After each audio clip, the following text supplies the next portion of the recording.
Hello there everybody, this is Krista and welcome back to my channel. Today we're doing a very exciting video. I love watching these videos so much. Possibly, I don't know, I love a good deck collection video, but the end of the year recap of just favorites, oh my gosh, I love it so much. So I am following a format that I've seen a couple people do. I don't think it's a tag, I think it's just kind of an outline to make things easier. But I will be, well, you can tell from the title already, I'll be showing my top 5 tarot and top 5 oracle from 2023. So now what I tried to do here was pick my top 5 new to me decks. So they're not necessarily ones that came out in 2023, but they were new to me, new to my practice, and I loved them, and they served me well in one way or another. So that's how I did it. But before we begin, I wanted to, get out the obvious. I didn't count these in my top 5 just because, but some favorites and favorite moments, I suppose, from 2023 are my own 2 decks that came out. Cottage Witch technically was end of 2022, but I think really kind of took shape in the beginning of 2023, and I am just so proud of this project and how it has grown and morphed. It's at a point where there really is a ridiculous amount of cards. This is my working deck right now, but if we put it together, that is all the cards available right now. So, or out, I should say. They will be available soon, I promise. I'm planning on a big Cottage Witch pre-order. January at some point. Anyway, besides the point, it's really taken shape into something that is, I don't know, just really fun for me to use, and my whole point in making it was to kind of represent certain things in my practice or just in the world around me. And I love, my goal was to have it be kind of a seasonal morphing deck to kind of match the energy of how I personally change things around in my practice and the decks I'm using very seasonally. My goal was to have something that worked all year round, that I could switch out cards to match what I am seeing and working with at the time. So yes, Cottage Witch. Oh my goodness, relax. And my second oracle deck that was completely, well, I guess it was an idea in 2022, but it was birthed and came to fruition, actually just cutting it this year, is the Divine Ephemera Oracle.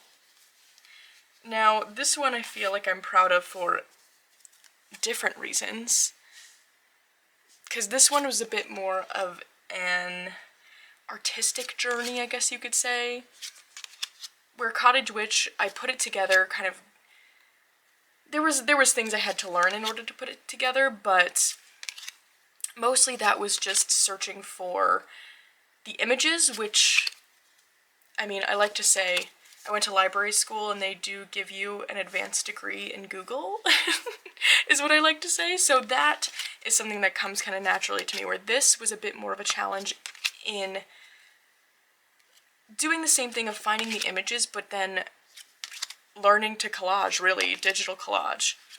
And I'm really pleased with how it came out. It was just like this idea in my head that I wasn't exactly sure how I was gonna get it on paper, but oh my gosh, Cottage Witch was kind of a one and done, in the sense of I got a printed copy and it was pretty much good. There was only a few adjustments I really had to make for the final version. This, I think I have about 3 or 4 practice prints, which is insane, but it's just, it took its time kind of feeling right. And so this is one, I feel like this too, where Cottage Witch felt more like the practice I am settled in and am confident about. This feels like it represents my own learning. And so I think that was another challenge in itself of putting something in the world without being an expert on it feels scary. So yeah, that of course was a favorite as well. So I just had to show those because 2023 was a big year for me in terms of just putting myself out there in a brand new way. But anyway, let's get started. I think we're gonna do tarot first. That seems right. No particular order. I didn't like rank them from anything. These are just 5 favorites. So let's begin. The Black Salt Tarot by our very own Logan at Larkin Legend. I don't want to say I was surprised by how much I love this because I love just everything Logan does. I think they are so talented, so thoughtful in what they do. But I am, previous to owning this and owning, Logan was so kind to send me a test copy. I really wasn't one for pip decks. And this had to have a spot in my top favorites. One, because I use it all of the time, but also because it really just opened up my world to just being confident using pip decks, but also just liking them. Enjoying a bit more of kind of like a pared down look, although I have to say, if you are someone who feels the same, where it's like, it just feels boring, certainly this is a place to start because it is not a single card feels like it's like sparse on the page or something like that. And I just love it, I think. And I love the little hints Logan gives in each of the minors. It just feels like such a masterpiece, and it's such a joy to use. And it's got this fantasy, magical feel. I love it so much. It feels just really universal too. It feels like this is maybe shallow, but that's okay. It feels like aesthetically it fits what I've got going on at home, but also at work. And so it's probably one of the very, very few decks where I feel very consistently drawn to use it both at home and bring it to work with me. But for sure, a favorite of this year, the Black Salt Tarot.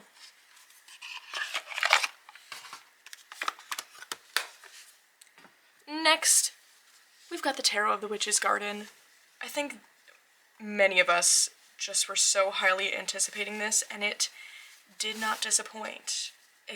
I want to say it's Llewellyn's first deck too on a linen feel cardstock. And man, did I just order this so immediately.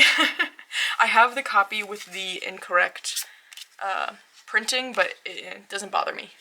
So I've just kind of left it alone. I also feel like I'm one of those people where I get really attached immediately to the copy I have, so I just wouldn't be able to do it. I'd feel bad for this one. Regardless, the artwork is gorgeous. The guidebook is amazing. The whole theme is amazing. This is one that it was just such a joy to use throughout my gardening journey this year. I mean, it came out later summer, so it kind of got that end of the season into that more so harvesting, but I feel like this idea of a magical garden is exactly what I'm trying to create within mine, of just kind of intentionally planting certain things, or I don't know, just creating this real magical witchy feel in my immediate outside world. And this deck feels like it really represents that, and it's a beautiful reader. Did I already say the guidebook is amazing? Because it is. There's so many spreads in it also. I'm not usually too much of a spread person, but I really like the ones in this guidebook. And it's it's been such a joy. It's one I go to all of the time. It also pairs really well with a lot of video games I like, so that's a bonus, because I like just having a deck with me while I play video games. I've started Palea, and I feel like this is a Palea deck. So anyway, Tarot of the Witch's Garden.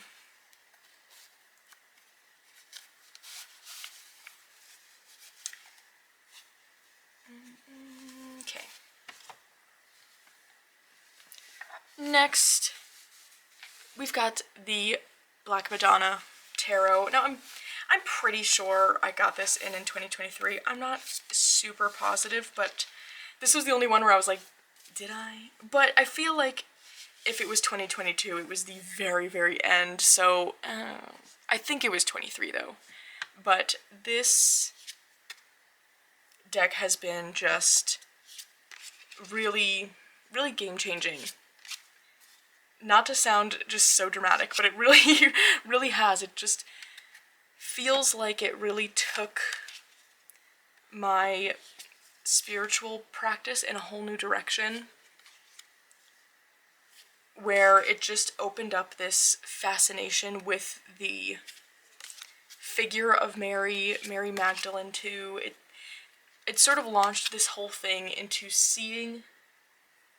personally seeing Mary as this kind of amalgamation of divine feminine energy and how it's just shown itself throughout history. And the guidebook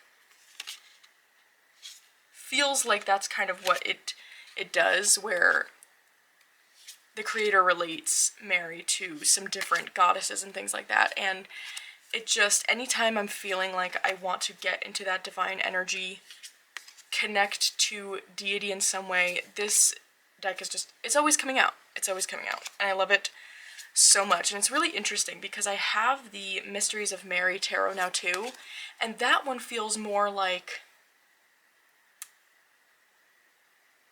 really a tarot about Mary, where this one feels a bit more, it's like general divine feminine. I find that so interesting, and I love them both, but this one just really, really stole the show this year. It's just so beautiful and special.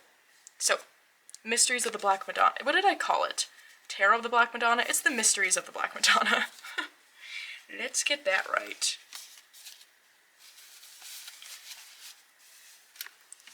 Okay, next up is kind of, I don't know, it's a surprise. It's a surprise to me when I saw it during my collection videos and was like, yeah, that was a favorite this year.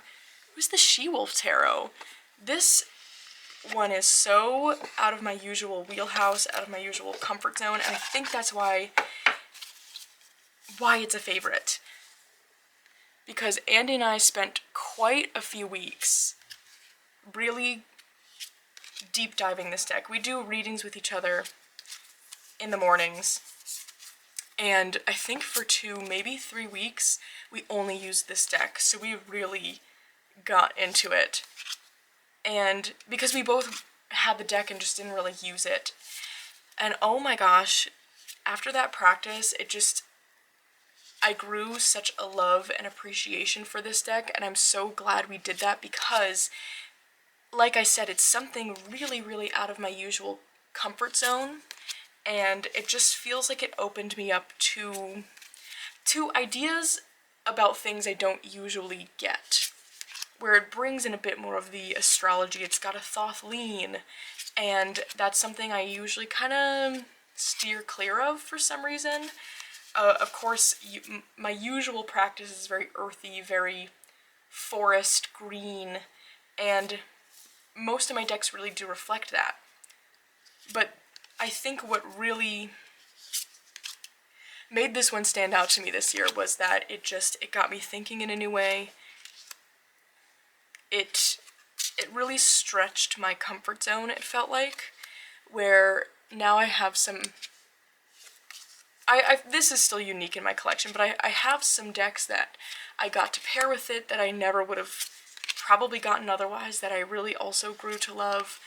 I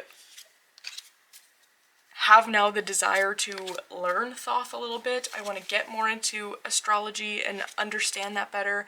I just feel like that all came from this tarot. So, really cool experience with that. That is the She-Wolf Tarot. And last but not least, for our tarots is the Soul Cats Tarot. Oh my goodness. Now this one's a little bit of a cheat, but I couldn't not include it.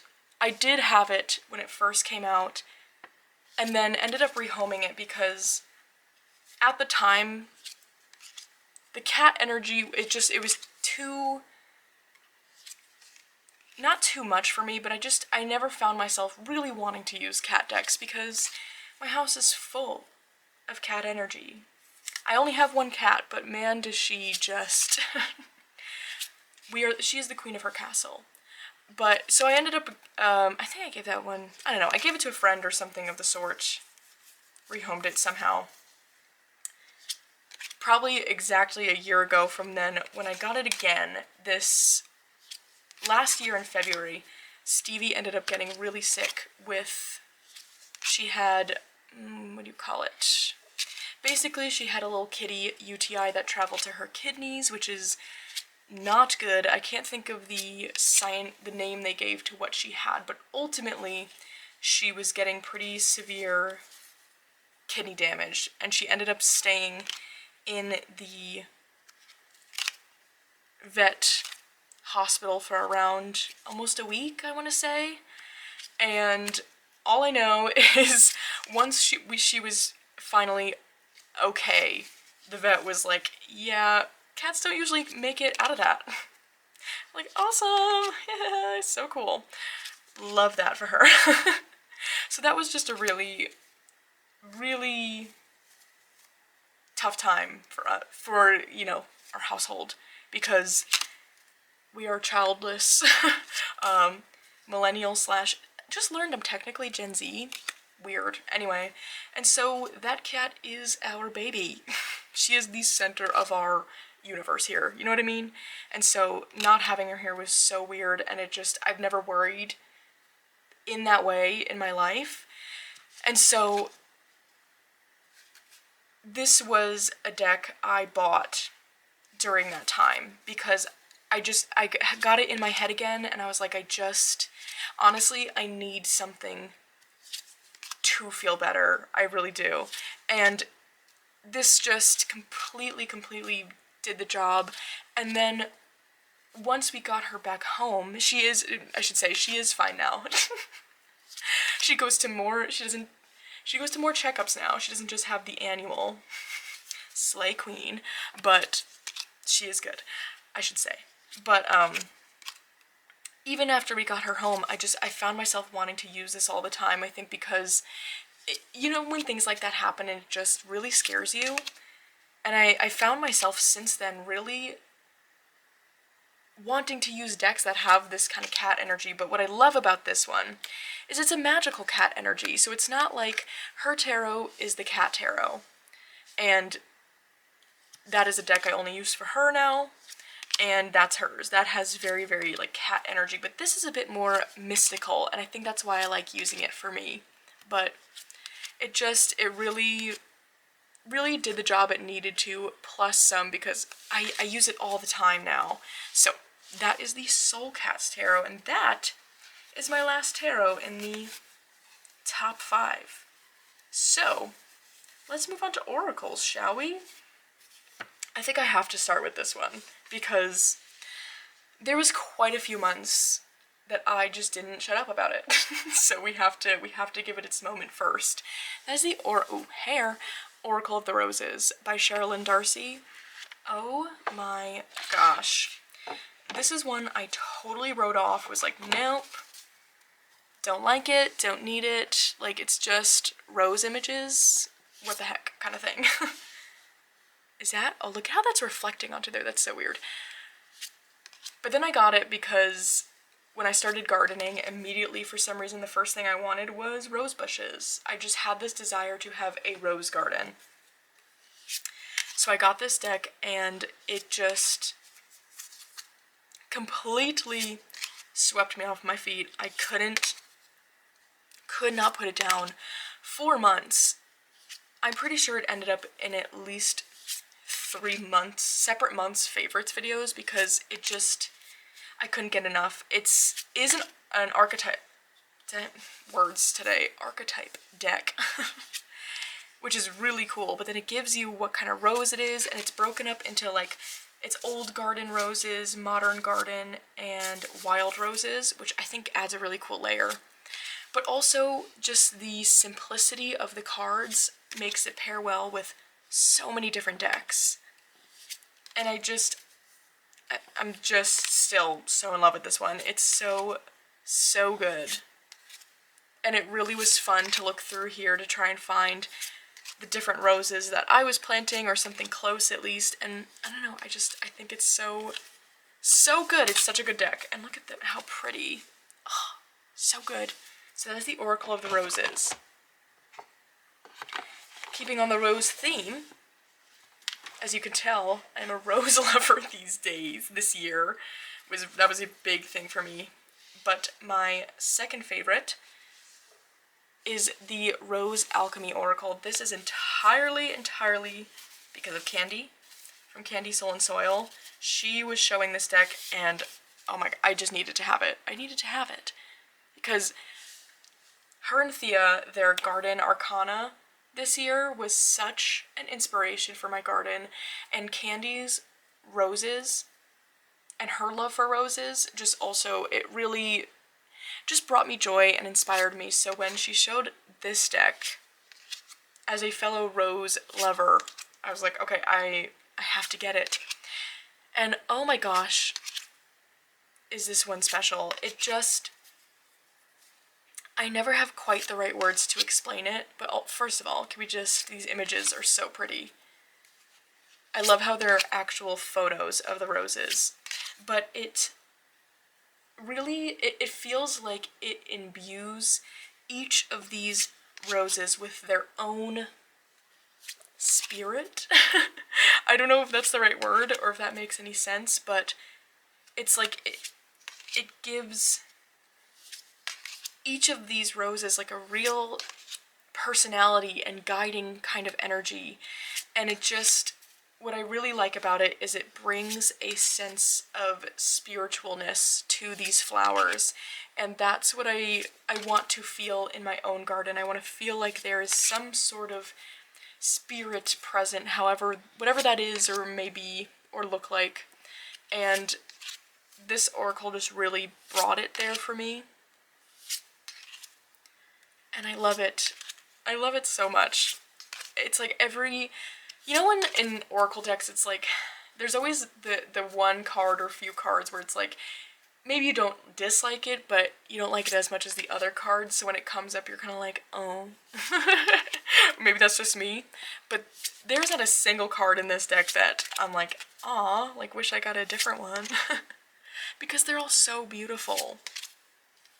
Look at that. The colors, it just, and the size of the cards really makes these images just, oh my gosh, it's so gorgeous. So that is the Rose Alchemy Oracle, and I should say, I'll have links below. I know I did not do that with my collection videos, because it was too much. I was really just trying to having fun getting those done, and also wanted to, you know, not that I was on a time crunch, but I wanted them done in December, so I didn't do that. But my usual is that I do link nowadays, so I will have links to everything below that I can find. Anyways, moving on.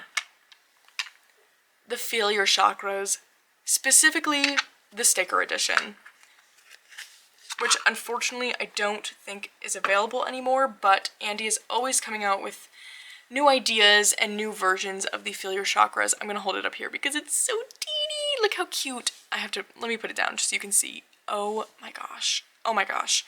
I'm, of course, a huge fan of anything Andi does, and especially the Fure Chakras decks, but I picked this one specifically because it is just by far this year my most used Feel Your Chakras, but also just mini oracle.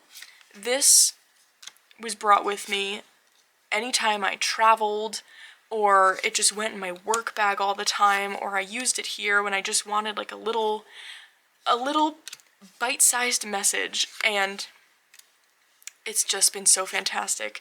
It like all of the Feel Your Chakras decks, it says what you need to hear. It does not hold back, but this fun version of it just really brought a lot of comfort, especially when traveling, because I don't know if it's necessarily travel anxiety, but I just don't do well being out of routine. Being away from my home can just be kind of hard for me, and so having this cute little sticker covered box with the sticker covered mini deck, I love it. I love it so much, and this it felt really special to have for 2023, and such a favorite. So that is the Feel Your Chakras, the sticker edition.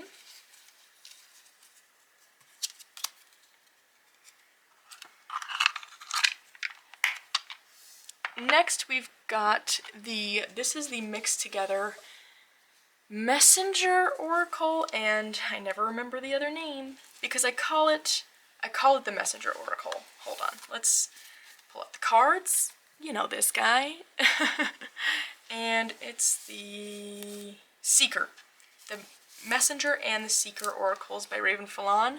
These are both of them put together, and I just use this tons in 2023. I actually got this was Andi's deck that she gave to me because she wasn't using it too much, and I'm so glad she did, because I don't know if this is, I think I would have eventually bought it for myself, but it would have taken me a while. And this became such a fast favorite. I am such a big fan of Raven Falon's artwork. All of the colors just really make me happy. I love the messages this oracle brings. Especially the spring and summertime, this deck just never really got put away. I loved it so much. There's really something about the colors, and now I'm so excited to use this for Dawn Michelle's new Weavers practice this year, the Fellowship of the Weavers, which is, it's fantasy themed, which I think this really fits that vibe well, and I just love it. I refer to it as one deck, and the Messenger is the name I remember, so I just call it the Messenger Oracle, but these two decks together are they're so good. So, that is the combined Messenger and Seeker Oracle by Raven Falon. And last but not least, my friends, is the Hellenic Oracle by the one and only Thea from Garden Goddess Tarot. I got this one definitely early 2023, right? Well, I don't know. Time is an illusion. I don't remember these things. Ooh, sliding. And wow. Have I been so obsessed with this oracle ever since. One, it's beautiful. I love the artwork Thea picked. This time period is just everything to me. I love it so much. Art period, I should say. But then just the function of the deck as well is really surprised me in how much I love it, and not to say anything about the deck, more just personally, I don't know much about Greek mythology, and yeah, that's it. That's it. That's all I have to say. Oh, and I didn't think I really had an interest in the Greek pantheon, but I love the artwork so much I wanted to give it a try, and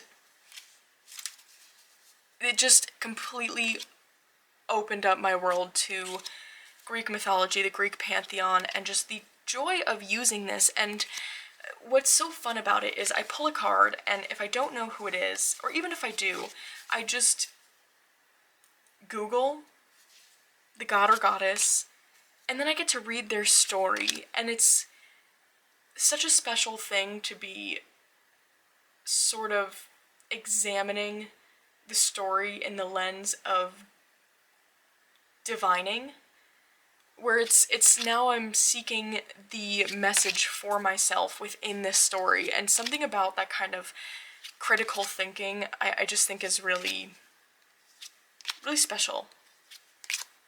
And so this is a huge favorite and was definitely a huge inspiration in the creation of the Divine Ephemera Oracle, because I love this one so much.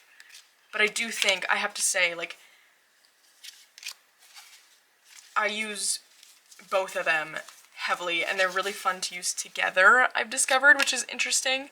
I didn't expect that, but they're really fun to use together. So that is the Hellenic Oracle, and that is the last deck I have to show you today. So I hope you enjoyed. These are my favorites from 2023. I would love to hear what your favorite decks were from the year. And other than that, I hope you're all having a wonderful holiday season, and I'll see you again very soon.